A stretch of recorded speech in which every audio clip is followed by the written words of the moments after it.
cool because I've got a really cool show on this week's Tuesday 10 Talk. I am talking about everybody's favorite Christmas movie. No, I'm not talking about Die Hard, but that is a Christmas movie. I am talking about the movie that premiered 31 years ago today, and a movie that is number 17 on the Christmas movie list. Yes, somebody made a movie list about that. I'm talking about the movie that is the third in a trilogy, with the first being A Family Trip to Wide World, the second being A Family Trip to Europe. If you haven't guessed by now, yes, I am talking about the third movie in the Griswold family vacation movie. This time, they stayed at home for Christmas vacation. Now, as you sit back and you decide where to slot that in this year between the Hallmark movies and those fun holiday Christmas old-time cartoons, let me fill you in with some behind-the-scenes fun and knowledge so that when you're sitting around the campfire and the Christmas cookies, you guys can share and talk about it. Come on.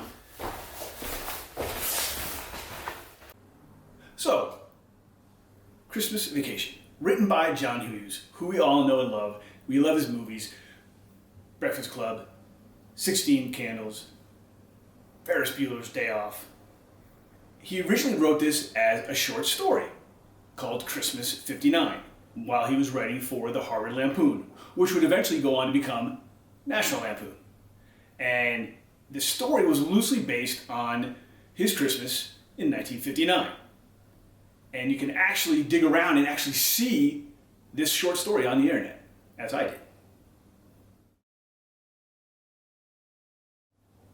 Now, Christmas Vacation was the middle of a travel trilogy. Not only was it a Griswold's trilogy, but it was actually a travel trilogy, which started in 1987 with Planes, Trains, and Automobiles, the Steve Martin, John Candy movie, which, if you have not seen, go after this and go watch.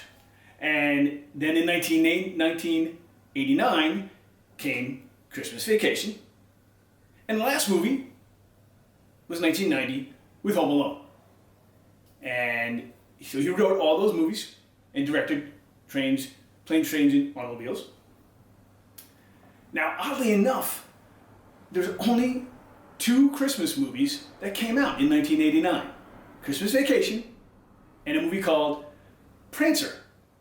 And both those movies starred Johnny Galecki, who played Rusty in Christmas Vacation. Just some weird little tidbits of randomness, which I'm going to share a whole bunch more right now. So the first crazy thing that happened on this shoot was when the aunt and uncle came and knocked on the house and knocked on the door. There was an earthquake at the time of them entering. So you can actually see this a little bit in the movie. Watch closely because there's a little bit of shake in the camera. And that was unintentional. That was man-made, or that was not man-made actually. So if you notice the houses, if you take a quick look at the houses, both their house, the Griswold house, and the house next door of the not fun neighbors, Todd and Margot. The Griswold house is actually in the TV show Bewitched, and the Todd and Margot house, that was the house where the Murtaughs lived for all of the Lethal Weapons movies. Yes, so you can imagine and surmise that this lot was actually the back lot of Warner Brothers. And very much easier to shoot there, and especially when they shot this movie in the summertime, not the winter. Fake snow and all. Now, Christmas Vacation marked the final film of Mae Questel, who was actually the voice of Betty Boop. And she passed away shortly after this movie. But nonetheless, she gave us one heck of a funny way to remember her by, if you didn't know she was Betty Boop. Now, most of you probably saw this if you look closely enough, or you got the gag, but watch next time you see this, when the SWAT team comes barreling through the house and scares the living crap out of the family. Beverly D'Angelo grabs Chevy Chase in his crotch area.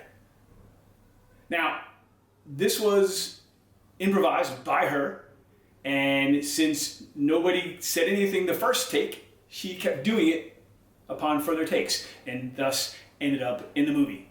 And so if you caught it, good. If not, we'll watch it next time.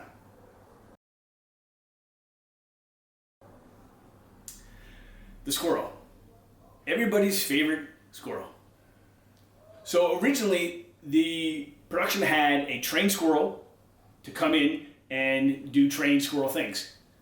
But the day before they were supposed to shoot with the squirrel passed away. As squirrels do.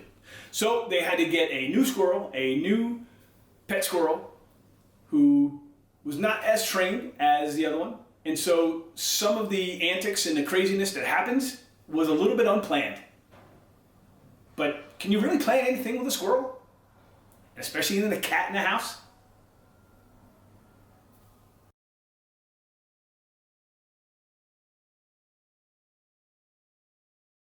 So Chevy Chase actually injured himself while filming this movie. And the second time, when the lights didn't go up on the house and he got all frustrated and he started throwing things and bashing things and ripping things down and kicking things, he actually broke his pinky.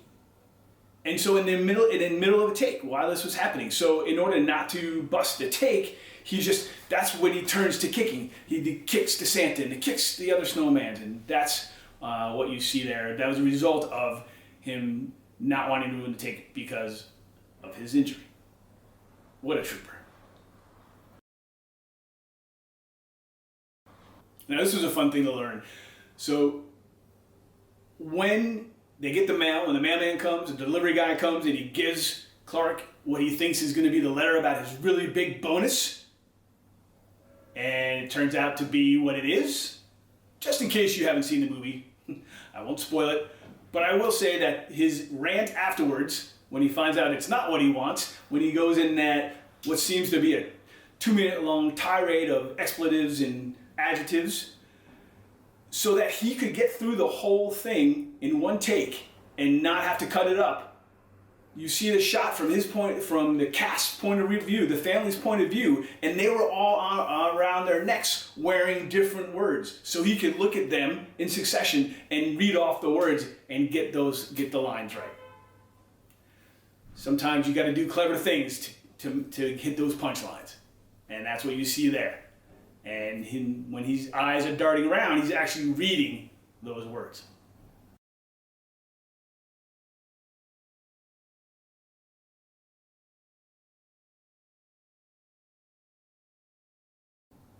This vacation was the only vacation to get a sequel. And because of the success of Christmas Vacation, became Christmas Vacation 2, as sometimes happens, even though John Hughes was not a fan of sequels. Now, he wasn't involved in this much, but Randy Quaid was, and it became a story about him and his family going off and getting sent to a tropical island and the craziness that ensues there. Straight to video, I don't think many people saw it. Probably maybe a third of the people that saw Christmas Vacation saw this one, rightfully so. That's why you don't always make a sequel to a really good movie.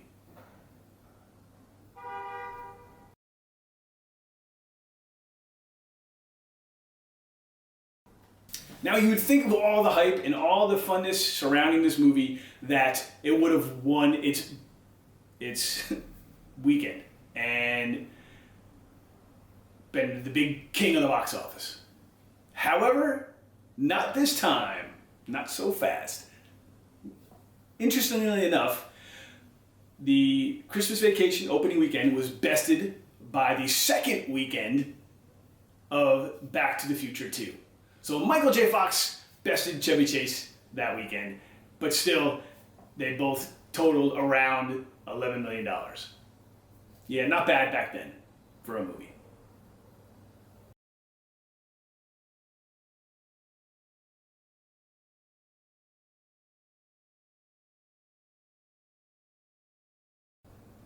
Now, oddly enough, this Christmas movie, we never get to see Christmas. the movie ends on Christmas Eve.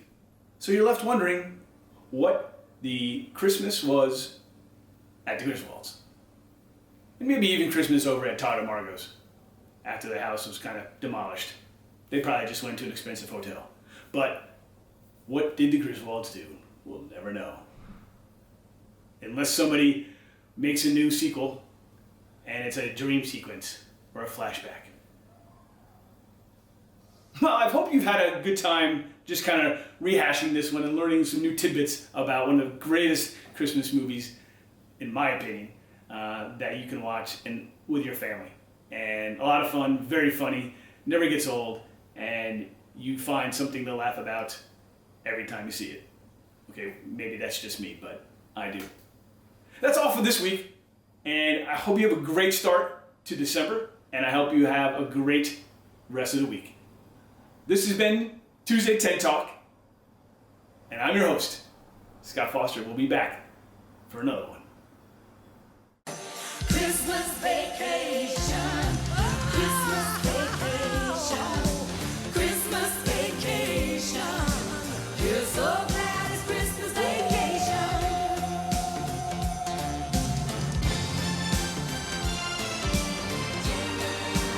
Hey, look, an easy place to find all my Tweet Talks and my Tuesday TED Talks. Thanks.